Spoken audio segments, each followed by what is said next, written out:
All right, Alexander, let's talk about Ukraine. And in this video, we're going to focus, I don't want to say exclusively as to what's going on the ground, because maybe we'll add some geopolitical context to everything that is taking place. But let's begin with what is happening on the ground. There is fighting and advances in Donetsk via the Russian military in a town, an area known as Kodema, with the Wagner Group, and there's other advances taking place. That's one. We had the Kherson counteroffensive, which fizzled out, and now everything is pretty stable. There's a level of stasis, if not even a little bit of back and forth positional maneuvering, but that's no more. And now you have what started out as a counteroffensive in Kharkov, at the area known as Balakleya, at this important railroad junction town of Balakleya, which has been taken over by the Ukraine military. There was a fear of encirclement via Russian. There weren't even Russian troops, from what I gather. Actually, it was kind of a police contingent along with National Guards. But anyway, you'll get into that. There was a fear that they might be encircled, but reinforcements did come in, and they managed to withdraw those troops from Balakleya in an orderly fashion. But the town eventually, within hours, fell to Ukrainian military control. And now I guess you have what we could call the advance towards Izium.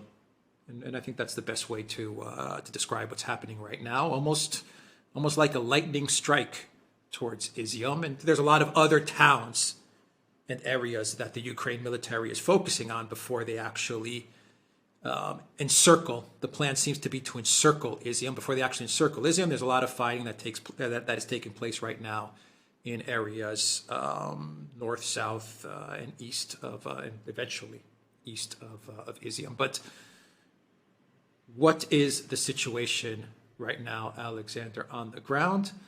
Because there's a lot of panic, say, on the Russian, I don't want to say the Russian government or military, let's just say the Russian internet sphere. And there's a lot of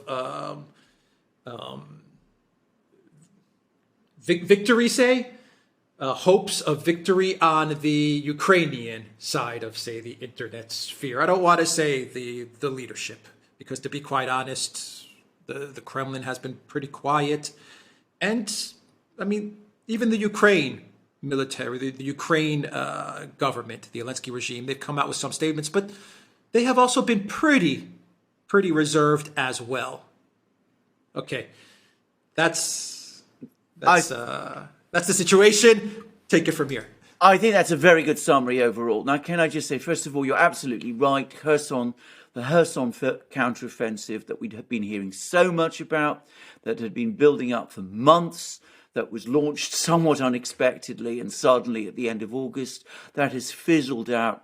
Ukraine suffered massive casualties. It's the extent of those casualties has now been indirectly confirmed by an article in the Washington Post. It has ended in failure, and what looks like a very, very catastrophic failure. In Donbass, in southern Donbass, the Russians continue to grind forward. They've now cleared this place called Kodema, which is south of Bakhmut. They're now apparently advancing in Soledar. They are also making significant advances in the areas along the Donetsk ring road towards encircling this Ukrainian grouping at Avdiivka. Nobody at the moment is interested in these things. Everybody is focused on this offensive, this Ukrainian offensive in Kharkov. And one has to say a number of things about this. The first thing to say is that there's absolutely no doubt at all that the Russians have been caught, I won't say by surprise, because this thing has been building up for 2 weeks, but definitely disastrously unprepared. The key thing to understand about this offensive, this Ukrainian offensive, is that there were no Russian regular army troops in the area where the Ukrainians attacked.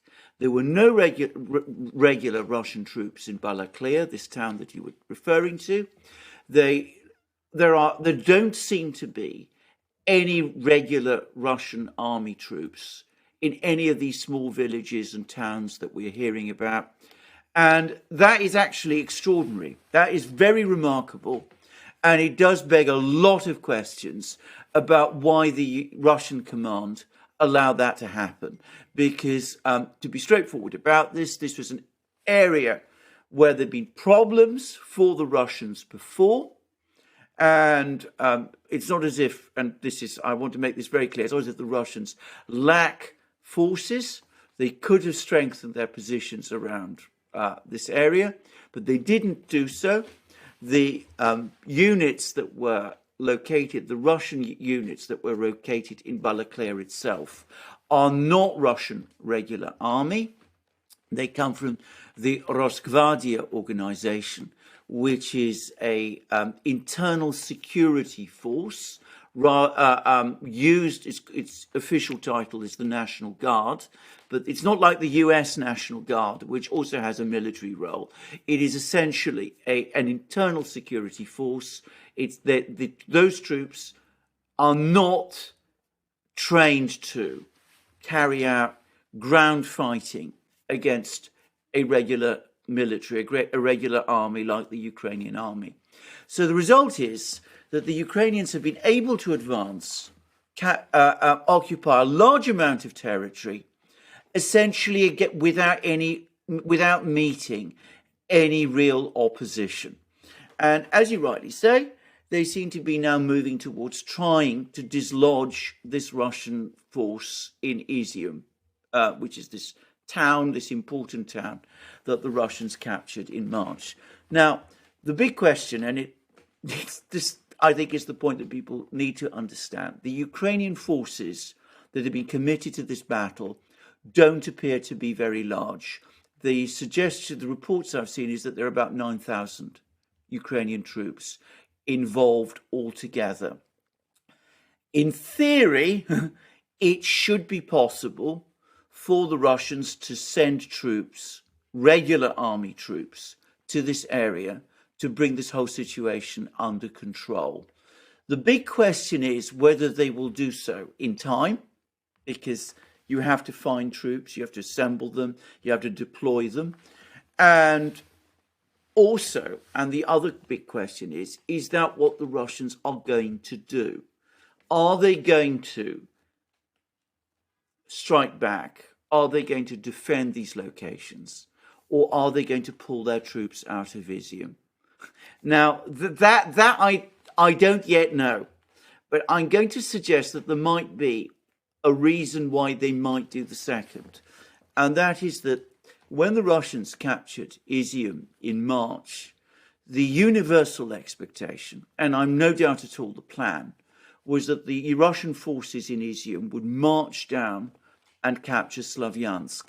And that hasn't happened. They've got bogged down instead in fighting in a forested area south of Izium. They've never succeeded in advancing to Slavyansk. So there's a case, I suppose, a military case for saying that this military force in Izium isn't achieving what it was expected to achieve.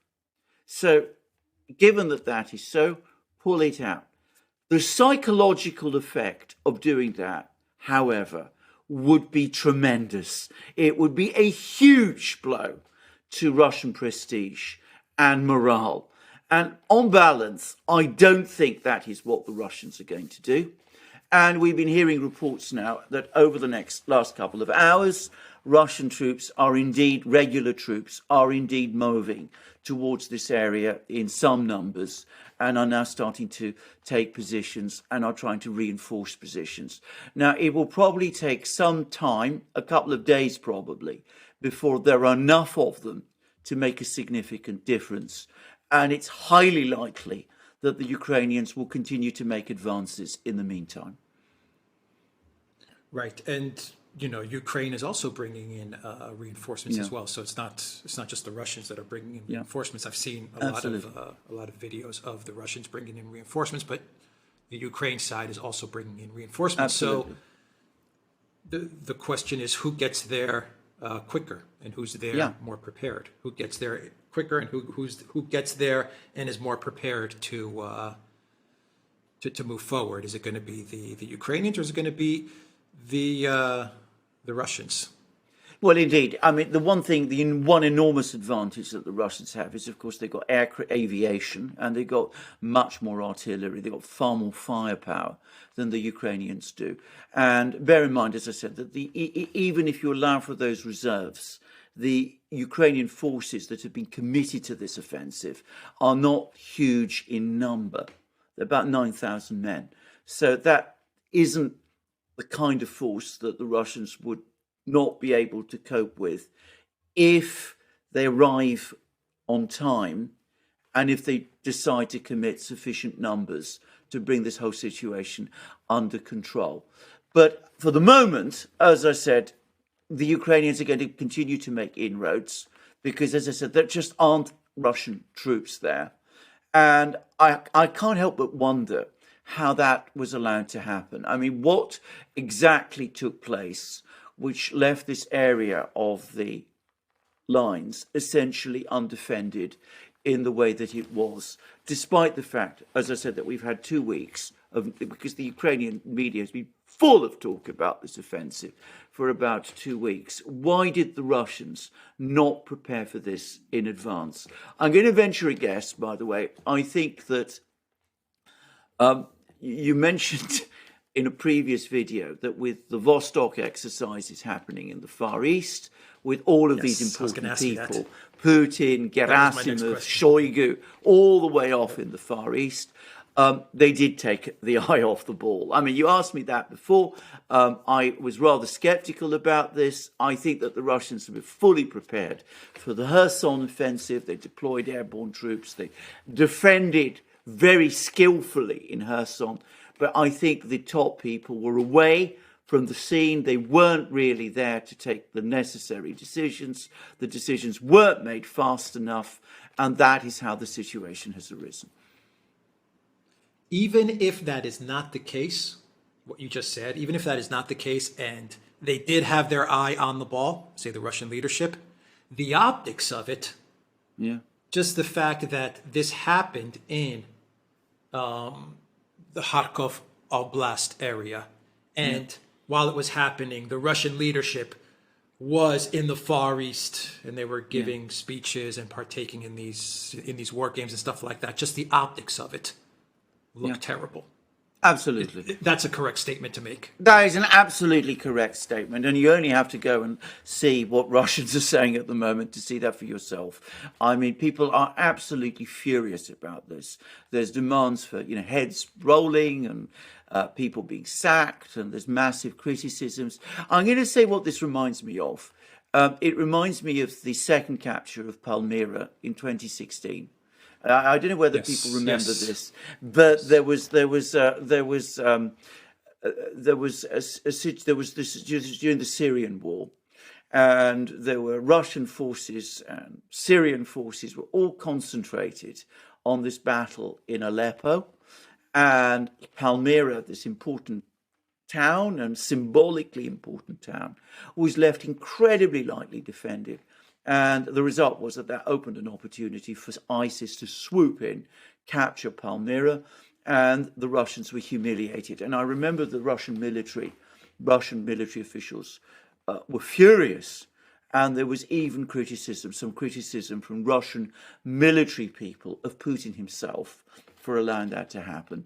And I think we're going to see that on a much bigger scale this time. There'll be a lot of people who will say, well, whilst you're all the way off in the Far East, monitoring the Vostok exercises, all three of you, Putin, Shoigu and Gerasimov, that opened the way for the Ukrainians to do this thing. And by the way, I think it's probably true. I mean, it's the most plausible explanation that I can think.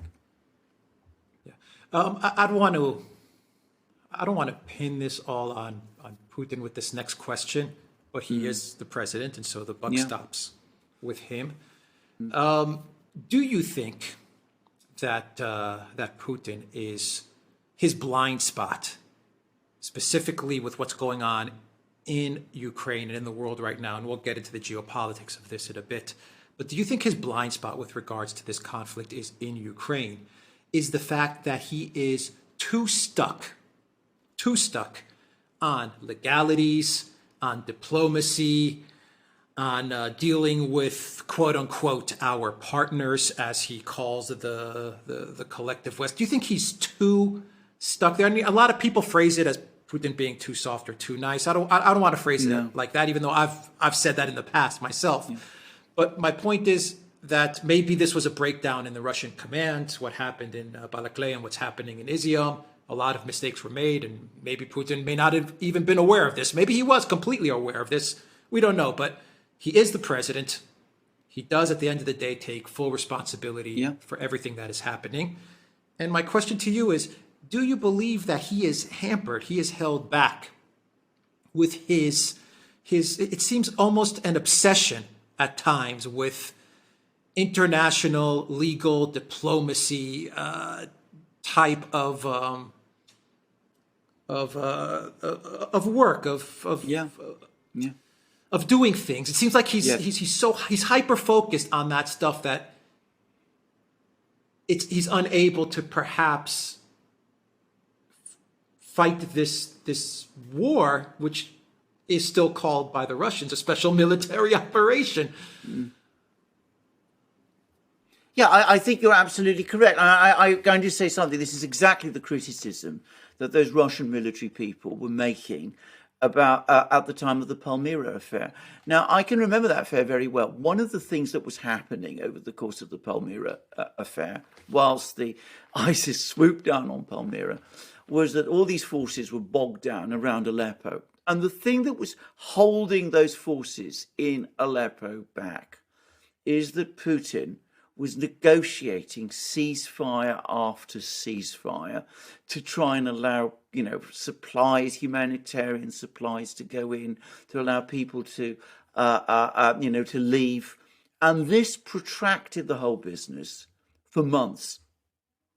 And Putin's logic in doing this was that this was really important for him to do because he needed to keep the to solidify international support behind what he was doing. He was involved in very intricate negotiations with Erdogan at that time, which did eventually bear fruit. He was doing all of these things. But of course, what happened in the meantime is that Palmyra was recaptured. So, a lot of people were saying at the time that, Putin, in spite of what people think, he's not really a war leader. He is a manager. He's very legalistic in his approach to things. He's still stuck on this being a special military operation. One of the things that has only gradually become apparent to me, for example, is the extraordinary extent to which, if you're talking about the fighting in the Donbass, the leadership of the fighting in the Donbass has been ceded to the political and militia leaders of the Donetsk and Lugansk republics. Now, I know when I mentioned this some time ago, there was some pushback and people said this is impossible. But the facts on the ground show this to be conclusively true. These people not only are the people who are commanding most of the forces that are actually attacking. So, we talked about, the fighting in Donetsk city. It's almost entirely militia people. But they are dictating priorities. Instead of, the Russian military dictating priorities, it is the militia leaders who are dictating priorities. And it's exactly the same as that you saw in the fighting in Syria. He's not really he doesn't really seem to understand that war is not something that's managed. It's something that has to be fought. And sometimes you have to cut through all of these political constraints. You have to pick up the phone and tell people like Basurin in Donetsk, look, we can't commit forces all the time to you systematically clearing all these pillboxes and fortifications around Donetsk city. We've got to move more aggressively. We can't do what he's instructed his military to do, which is don't attack civilian infrastructure. He needs to break out of that mode of thinking. And that is something that he seems to find very difficult to do. We'll see whether this operational crisis, as it's been called, will shake him and will make him change his approach. Okay. In my opinion, Yeah. there are going to be a number of other towns or villages, settlements that will be taken by Ukraine in the next 24 hours, say. Yeah. I believe Kupiansk is probably next in line, maybe some more. Let's not get bogged down in the names, but I expect until we see both sides, the reserve forces, the reinforcements of both sides in position so that we can come to some sort of big battle, which is what it looks like it's going to shape out to be. I imagine the Ukraine forces will continue to advance and they'll gobble up some more towns and some more territory. On the geopolitical side of things, let's not talk about the geopolitical just yet and Blinken going to Kiev, not just yet. Let's talk about the domestic political angle of things in Russia. The fact that, and I've been getting messages from many people on the ground in Moscow and St. Petersburg, messages that I get from people every now and then, but there's this disappointment, uneasiness that in a village, in a town like Balakleya, where you had people who were working with the Russian military, breaking bread with the Russian military, whatever was happening in that town while it was under Russian control, that they're now going to pay a very heavy and severe price now that Ukraine has taken that territory. How does this affect the psyche of Russians in Russia seeing this? And how does it affect other areas where Russia has taken over, as they say, they have liberated, as the Russians say, other areas where they have liberated? How does this affect their psyche? Perhaps these Ukrainian people in Russian-controlled territories thinking, oh my God, this happened in Balakleya, and here I am in, I don't know, I'm just going to pick a place, Kherson City or whatever. Here I am in Kherson City, and what happens if the same thing happens here and Ukraine gets this city, and then, what are they going to do to me? How do you see all of this shaping the thoughts and the feelings and the fears of people both in Russia and in Ukraine? Because just on a final note, Alexander, a thought that I've kind of considered a golden rule, but now may not hold for me, something that I'm going to have to re-examine myself. I was always under the impression that when Russia takes territory, like really takes it, not just positional stuff or maneuvering. When they decide to take territory, there's no way they're giving it back. Yeah. Now you can spin the narrative and say, well, that doesn't hold anymore. Yeah. That is exactly the point, because that's not just the Russians. That wasn't just your perception. That was the universal perception. That was the universal perception across Ukraine and, of course, within Russia itself. Now, this is going to shake morale. This affair, you can't deny this. It is going to shake morale. Now, all of that can be restored provided the situation is brought back under control and provided the Russians regain and maintain the initiative. If they don't, if they do what I said that they might do, which is pull out of Izium, that will have a very bad effect on morale indeed. Not just in Russia, but of course in these regions that we have been talking about. And I wonder whether Putin understands that. And I do expect that some of his officials and some of his intelligence people are explaining it to him, which is why I think that the Russians will eventually push back here in this area and will bring the situation under control and will reverse it. But if they don't, then, as I said, there will be a very, very severe effect on morale. People will start to say that this isn't a really serious operation. Putin isn't really serious about what he's doing, that sooner or later there's going to be a deal done and we're going to be sold down the river, just as many people in Ukraine, by the way, felt back in 2014. I mean, the fact that Russia didn't come in, liberate the Donbass then, it made a lot of people very bitter and very cynical. So unless Putin understands that, that will be the effect, and it is going to have a bad effect in Russia itself. I think he probably does understand that. I think his people probably are advising him about this, and that's why, as I said, I think he will do what is necessary to bring the situation under control. Now, if we're looking at this, by the way, from the other side, from the Ukrainian side, I'm going to say something else.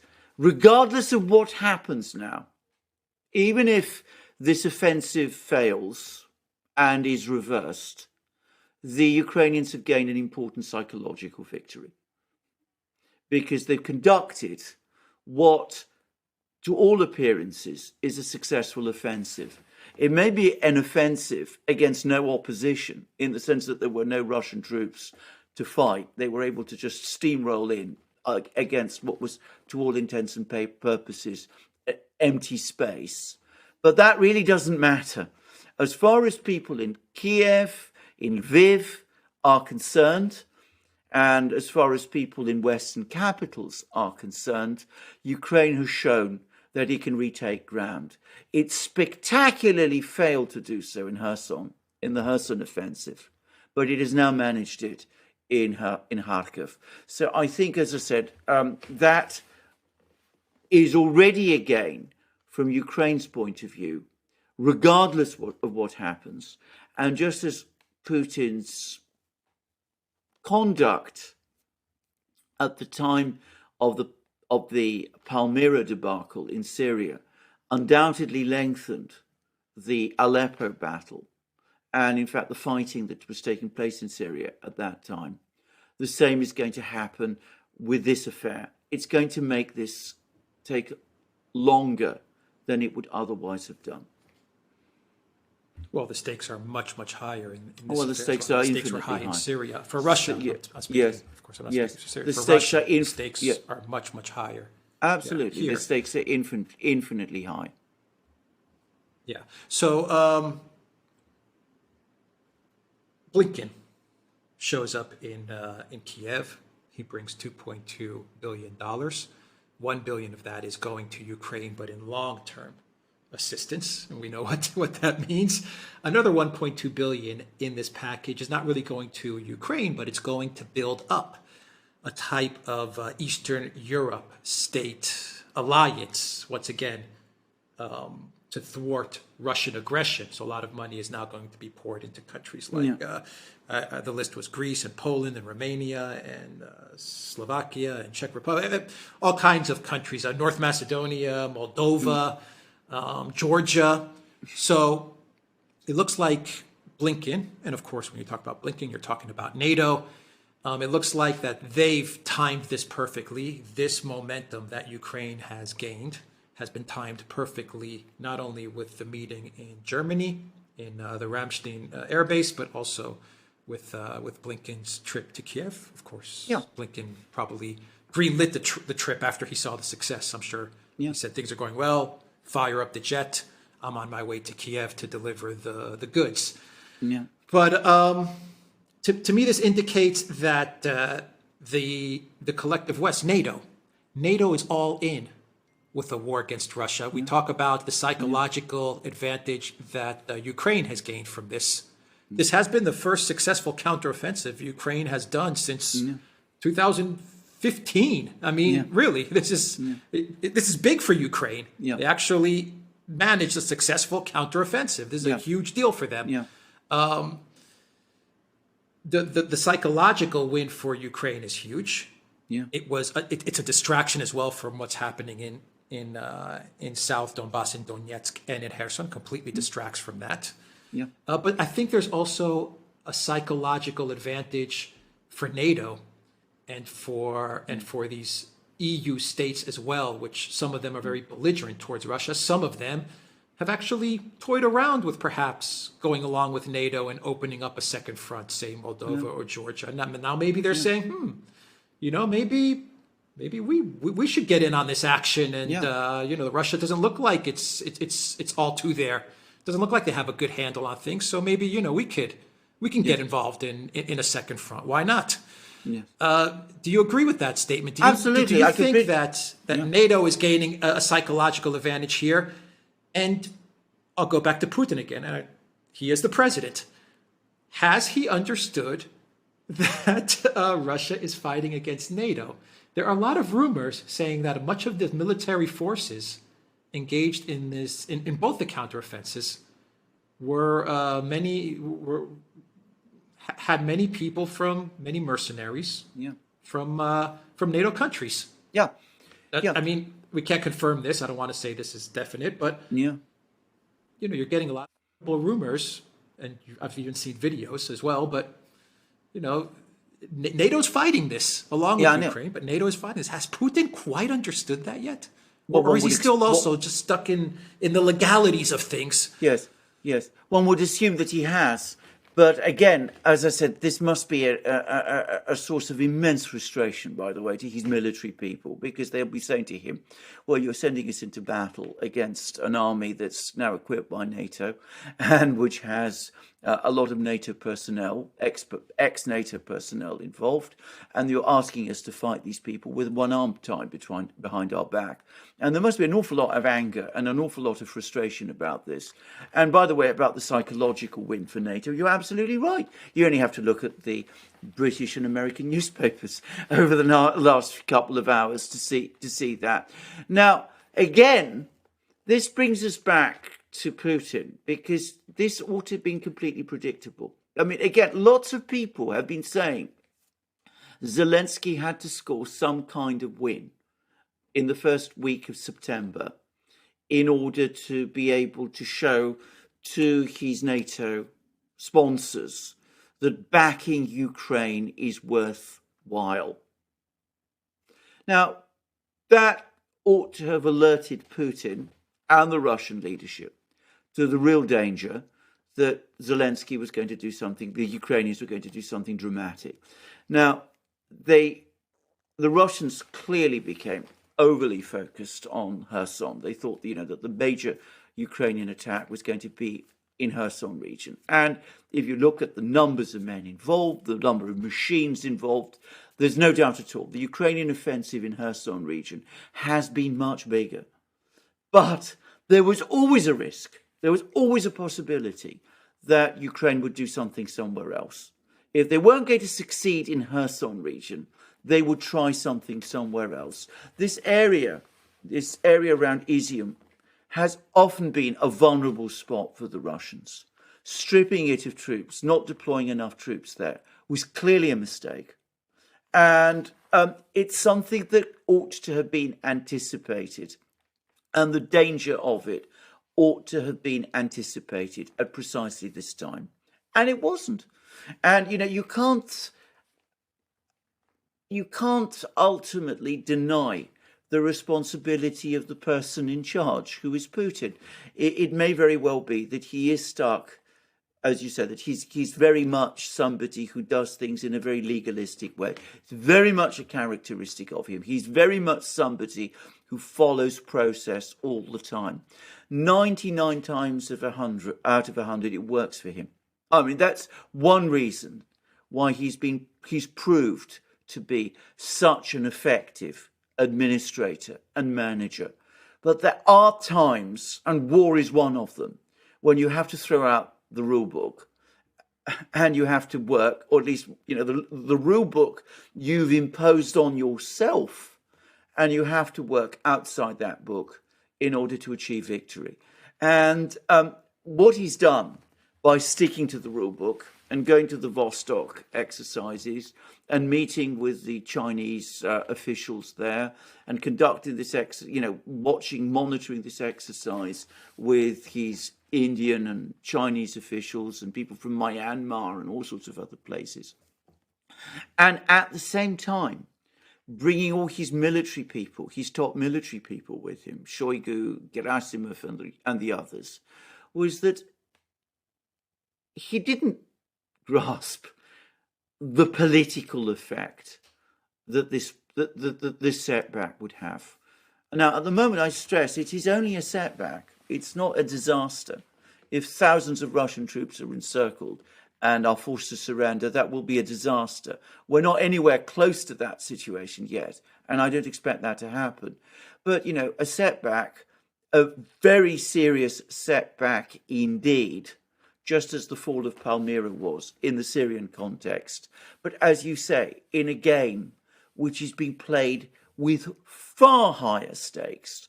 And though Blinken came along with money that the Ukrainians must have felt, frankly, I think they would have felt shortchanged because, they've got a collapsing economy and all he comes with is $2 billion and only $1 billion is for them.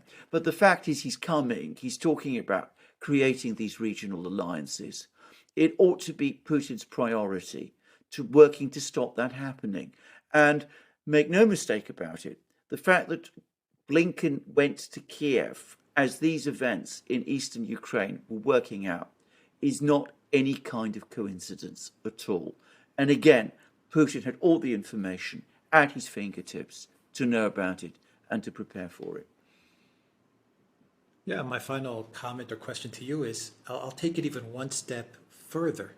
The fact that Blinken can just stroll into Kiev is remarkable, given that this special military operation, war, conflict, whatever you want to call it, the fact that all types of world leaders stroll in and out of Kiev, whenever they want, it seems. Videos of just, one world leader after another, after Boris Johnson 3 times. Yeah, I know. Whenever they want. That is, that was Blinken's way of pouring salt on the wound there, and it leaves everyone, once again, you get into that debate, those questions that come up. What is Russia doing? The narrative is the collective West narrative is very easy to construct. Like if I was sitting there constructing it, I would have an easy time to construct it. I could write a title in 5 seconds and say, Russia in 6 months, Russia gained 1 kilometer. In 24 hours, Ukraine gains 30. These titles write themselves. There's a lot of context and there's a lot of analysis that goes into the whys and how everything's unfolding, and the fortifications and the reasons Russia is going slow. We've exhausted those. Absolutely. But it doesn't take away from the optics of it all, and the optics of seeing Blinken hanging out in Kiev without his tie, just chilling with Zelensky while Ukraine is advancing 30 kilometers. These are the things that if you're on the Russian side of things, if you're a Russian citizen and you're in Moscow or St. Petersburg, wherever, Voronezh, wherever, Ekaterinburg, you're pulling your hair, going, well, what the hell are we doing? Are we fighting a conflict, a war, a special military operation? Do we understand that the collective West wants to destroy us? Why do we keep on calling them partners? Why do we, why? You get into this whole, subsequent, questioning of why? No, well, to give another example, at a time, there's a couple of months ago, there was a warning given from the Russians that if there were attacks on Crimea, the Russians would go after the decision-making centres in Kiev. And there have been attacks on Crimea. And there'd be no attacks on the decision-making centres in Kiev. Now, maybe there are reasons for that, but the fact that it hasn't happened, again, is deeply frustrating. And again, you only have to go to Russian media to see how angry and frustrated people are with this sort of thing. I'm going to say something about Putin, which is that we've discussed the extent to which he is a man who operates within rules. And this is an aspect of his personality which people in the West never understand, but which is very real and which we've talked about many times. His background is that of a lawyer. He's a very legalistic person. He approaches things in a very legalistic way. 99 times out of 100, it works to his advantage. He never seems to quite understand that there are moments when it doesn't. That's one thing. The other thing I've got to say about Putin is that, like Russian officials in general, he has no real feel for the optics of an event. He's very good, taking questions, meeting people, speaking out, things of this kind. But he doesn't have that sense of knowing the importance, which in war, this is a legitimate thing in war. Propaganda is part of war. It always has been.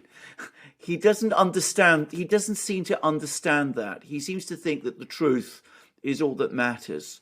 And of course, in war, the truth is something that more than in any other field, you have to control and shape. And he doesn't understand that. And that's why he, in my opinion, retains people like Dmitry Peskov, and why the Russian PR presentations, Russian government PR presentations are so dreadfully bad, and why the Russians consistently get defeated in these international media wars. In Russia itself, where the country is very educated and very sophisticated, and they've become very experienced in understanding what the West is up to, the Russian public understands that. But he's never understood that there's also a wider public as well. And sometimes also the Russian public too, they need to be reassured. They need to feel that things are being done in a certain way. And he never seems to grasp this. And it's consistently worked against him. I'm going to give an example. There were those repeated Ukrainian raids on the Zaporozhye nuclear power station. The terrible way in which the Russians explained all of this made even me doubt that this had actually happened. I actually did a video saying that I'd become increasingly skeptical about this, and that this whole thing looked to me like, it was basically a Russian invention. And I got an enormous amount of pushback, and floods of people came in and providing me with information which I accept corroborated this. But the way in which it was presented was awful. Absolutely awful. And if even someone like me, who is, predisposed to listen to every side, and, much more predisposed to give credence to what the Russian side says, is going to be skeptical about a Russian account, well, that tells you that there is something very badly wrong with the way in which the Russians conduct their media war. Yeah, even CNN, they read an article about a week ago where they talked about how the Pentagon officials urged Zelensky not to conduct two fronts in a counteroffensive. There are rumors saying that Zaluzhny actually told Zelensky to focus on Kharkov and forget about Kherson. It's a losing affair, focus on Kharkov. And that Zelensky finally listened to Zaluzhny. We don't know if that's true. Those are some other rumors. But we definitely have the CNN article, which said that Pentagon officials did tell Zelensky, don't open up two fronts. Focus on one. They don't really say which one or in detail, but CNN just says, the Pentagon officials told Zelensky, focus on one area and go all in. Go full in. That was pretty much the gist of that article. But in that article, I don't know if it was that article or an article that followed that article from CNN, you had Pentagon officials talking about how oh no, it was an article from The Hill that followed that article. You had Pentagon officials who were interviewed and talked about how it is now time to send long-range missiles, missiles that do much more damage to, that will inflict much more damage to the Russian Federation, to Crimea, because given everything that we've seen in the past 6 months, everything that Russia says is just bluster. Yeah. Because of what you just said. We've done these little pinprick strikes in Crimea, and Russia said they're going to do this and that, and they haven't done anything. So it's time to provide the Ukraine military with bigger, more devastating weapons. And I think they even mentioned the Kerch Bridge again, and just start hitting the Russian Federation, because this is what the Pentagon was saying in this Hill article, because everything that Russia says they're going to do, they don't really do in retaliation. Yeah. I mean, the Pentagon called it. The officials said that actually, and I quote, they said, what comes from the Kremlin is pretty much just bluster. Don't take it seriously, their threats. Yes. So let's hit them harder. Yes. I mean, is there truth to that? Well, and this is a Hill article and a CNN article. This is not me saying this. This is what those officials said. I don't think you should make threats like saying you're going to take out decision-making centres, and then when something happens, which you'll say will provoke that response, you don't do anything, because at that point it does look like you're bluffing.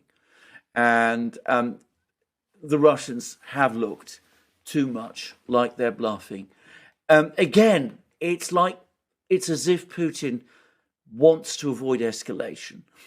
In fact, even though the other side is escalating against him all the time, he seems to struggle to understand this. Anyway, we'll see what comes of this. I am confident, personally, that they will bring the situation in Kharkov region under control. I mean, I think Putin ultimately is a politician, and a very skilled politician. I think he understands the political effects if he doesn't. And, we mustn't lose sight of the fact that, in Donbass itself, still the main area of the battle, the Russians are continuing to advance. In Kherson region, as I said, the offensive failed. I think they will get this under control, just as they got the situation in Syria under control eventually.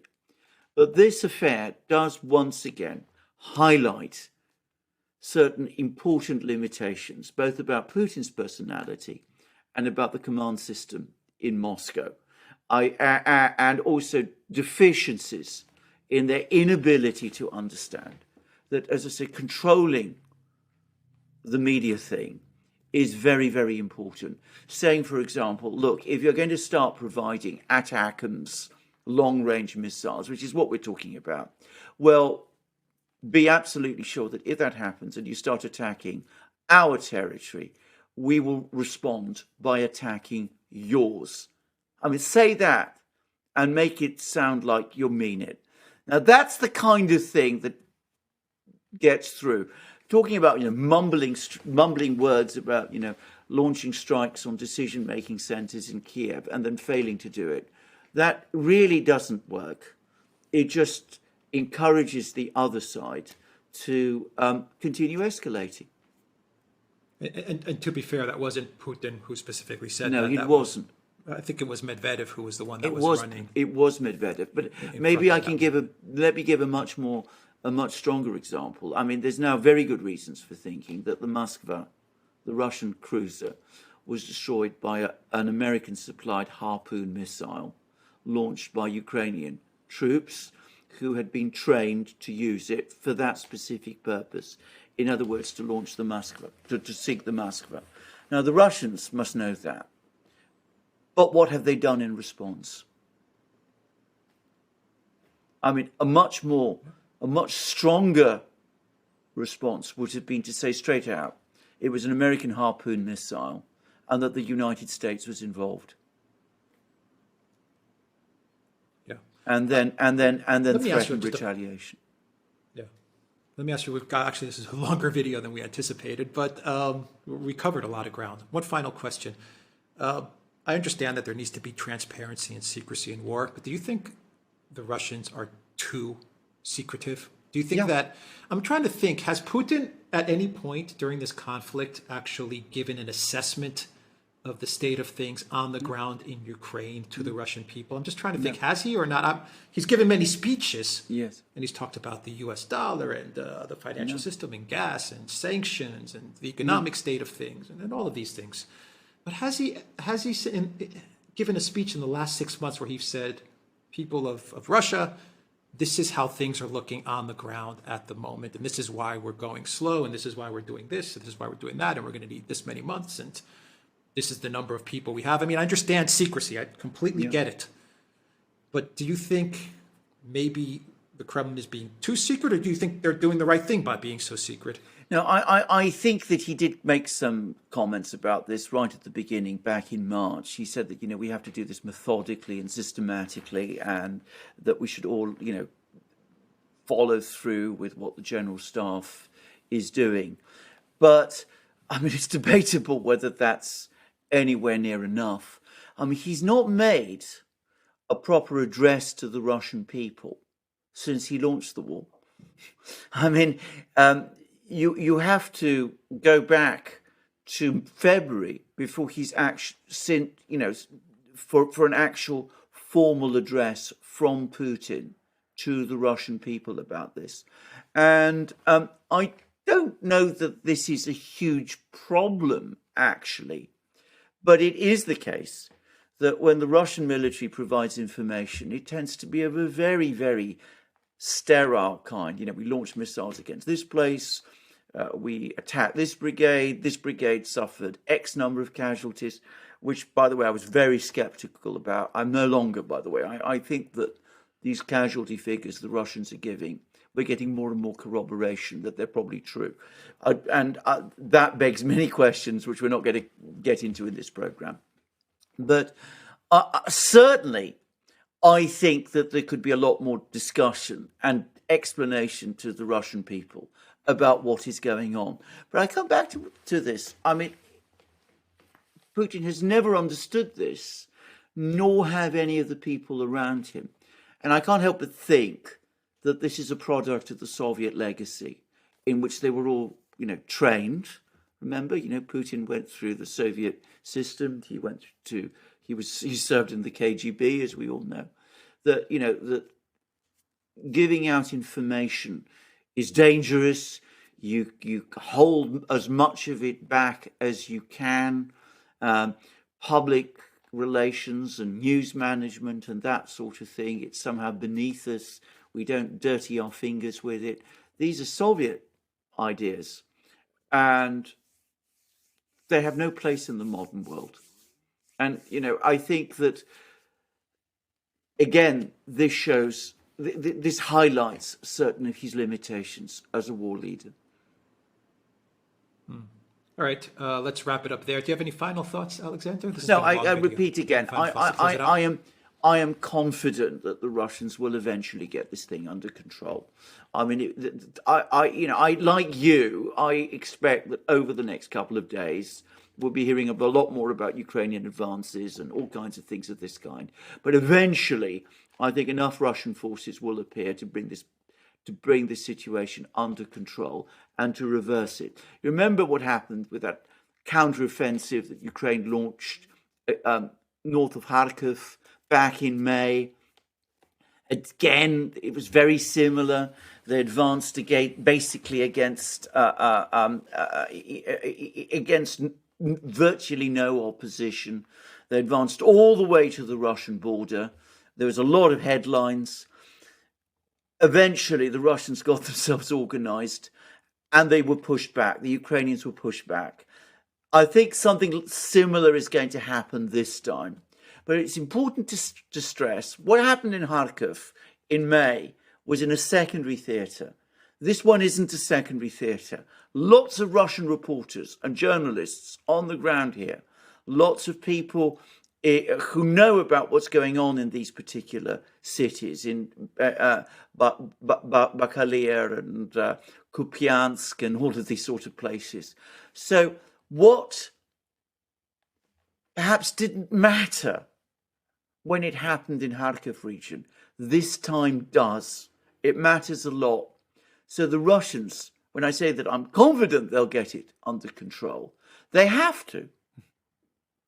Because if they don't, I mean, it might not matter so much in military terms if you're dealing with this in, the cold calculations of a general staff, but psychologically, it will matter immensely. It will create a lot of demoralization in Russia itself, and an awful lot of anger. And Putin needs to understand that that anger will be directed at him. Yep. Well said. All right. TheDuran.locals.com and go to the Duran shop. 10% off. Use the code GOODDAY. Take care.